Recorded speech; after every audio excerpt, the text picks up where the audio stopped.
हरे कृष्णा। तो हमने ज्ञान चर्चा के पहले एपिसोड पे देखा था कि धृतराष्ट्र ने क्या प्रश्न किया संजय से, और वो प्रश्न अपने आप में किस प्रकार से धृतराष्ट्र की कूटनीतिकता और राजनीतिकता को दिखलाता है। तो अगर आपने वो वीडियो नहीं देखा हो तो हमारे चैनल में प्लीज़ सर्च कर लीजिए, और मैं उसका लिंक भी डिस्क्रिप्शन पे डाल दूँगा, तो आप उस वीडियो को देख सकते हैं। तो आइए अब देखते हैं भगवद गीता के पहले अध्याय के दूसरे श्लोक में क्या बताया गया। बट उसे शुरू करने से पहले चलिए ये सोचते हैं कि संजय और धृतराष्ट्र के बीच में ये चर्चा हो कहाँ रही है।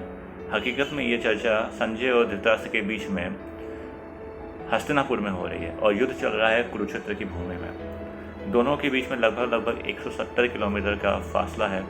बट फिर भी उस समय कोई मोबाइल, कोई टेलीफोन, कोई इंटरनेट ना होते हुए भी संजय उस चीज़ को हस्तिनापुर में बैठे बैठे देख पा रहा है। हकीकत में ये आशीर्वाद दिया गया था व्यासदेव जी के द्वारा संजय को। तो आइए शुरुआत करते हैं भगवद गीता के पहले अध्याय के दूसरे श्लोक से। भगवद गीता का जो दूसरा श्लोक है वो है संजय उवाच दृष्ट्वा तु पांडवनीकं व्यूढ़ं दुर्योधनस्तथा आचार्यम् उपसंगम्य राजा वचनम अब्रवीत। अर्थात संजय ने कहा, हे राजन, पांडुपुत्रों द्वारा सेना की व्यू रचना को देखकर राजा दुर्योधन अपने गुरु के पास गया और उसने ये शब्द कहे। तो यहाँ पर संजय धृतराष्ट्र के पहले सवाल का जवाब दे रहे हैं, जो कि भगवद गीता के पहले अध्याय के पहले श्लोक में पूछा गया। तो संजय बता रहे हैं कि वो देख रहे हैं कुरुक्षेत्र में राजा दुर्योधन ने पांडवों की व्यू रचना को देखा, और व्यू रचना को देख के वो हकीकत में थोड़ा सा घबरा गया, और घबराने के बाद में वो अपने गुरु द्रोणाचार्य के पास जा रहे हैं और जाके ये शब्द बोले हैं। तो इस श्लोक पे जो मेन चीज़ सीखने लायक है वो है कि संजय का दुर्योधन को राजा के नाम पे बुलाना।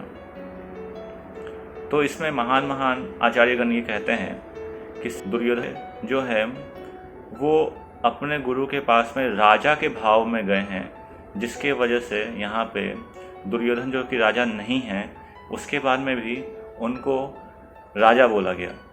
हकीकत में जब भी हम अपने गुरु के पास जाते हैं तो हमें एक सेवक और एक शिष्य के रूप में जाना चाहिए।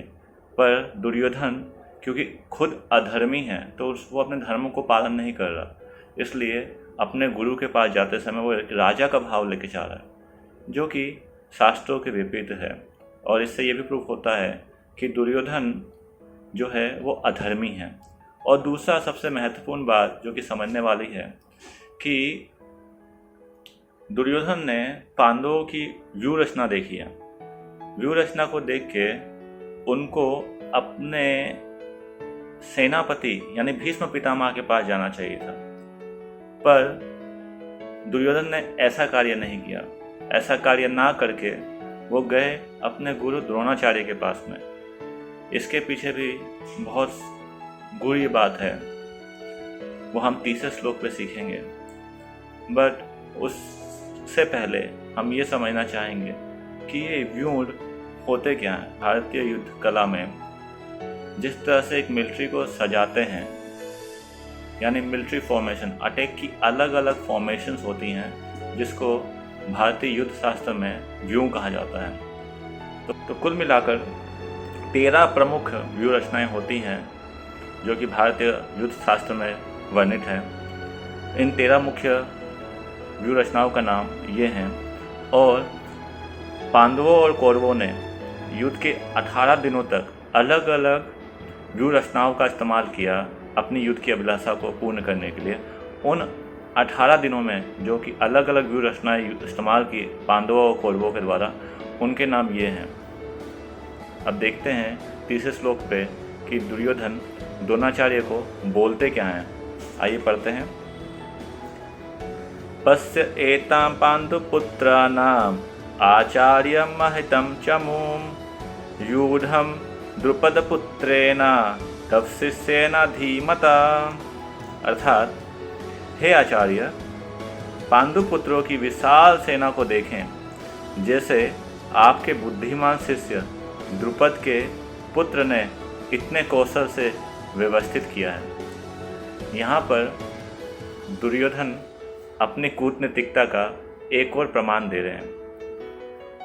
पहला प्रश्न तो ये है कि वो पांडवों के सेनापति धृष्टद्युम्न को उसके नाम से ना बुलाकर द्रोणाचार्य के सामने कह रहा है कि आपके शिष्य द्रुपद के पुत्र ने इतनी अच्छी तरीके से पांडवों के व्यूह रचना को सजाया हुआ है, जरा आप देखें। तो वो ऐसा क्यों कर रहा है? दुर्योधन क्यों पांडवों के सेनापति का नाम धृष्टद्युम्न ना लेके वो ऐसा क्यों कह रहा है कि द्रुपद के पुत्र? हकीकत में दुर्योधन को इस बात का पता था कि धृष्टद्युम्न के पिता द्रुपद और द्रोणाचार्य के बीच में आपसी दुश्मनी है, जिसके कारण से वो अभी द्रुपद के पुत्र के नाम पर धृष्टद्युम्न को बुला रहा है। और वो ये भी इंगित कर रहा है कि आपके शिष्य ने ऐसा किया। वो ये कह रहा है कि वो आपके दुश्मन का पुत्र है, पर आपने उसके बाद में भी उसको दया कर सारी अस्त्र शिक्षा, सारी युद्ध शिक्षा प्रदान की है। तो अब कृपया कर इस गलती को दोबारा मत दोहराइएगा और युद्ध को भली भांति लड़िएगा। तो ये हकीकत में दुर्योधन की कूटनीतिकता और राजनीतिकता का वर्णन करता है। हरे कृष्णा। तो हम आने वाले वीडियोस में भगवद गीता के चौथे श्लोक से कंटिन्यू करेंगे और हम ये भी देखेंगे कि अर्जुन ने कौन से 5 कारण बोले थे जिसके वजह से वो युद्ध नहीं करना चाहते थे। और अगर आपको हमारा ये भगवद गीता की वीडियोस पसंद आ रही हैं तो हमारे चैनल को सब्सक्राइब करें और इसे अपने फ्रेंड्स एंड फैमिली में शेयर करें। हरे कृष्णा।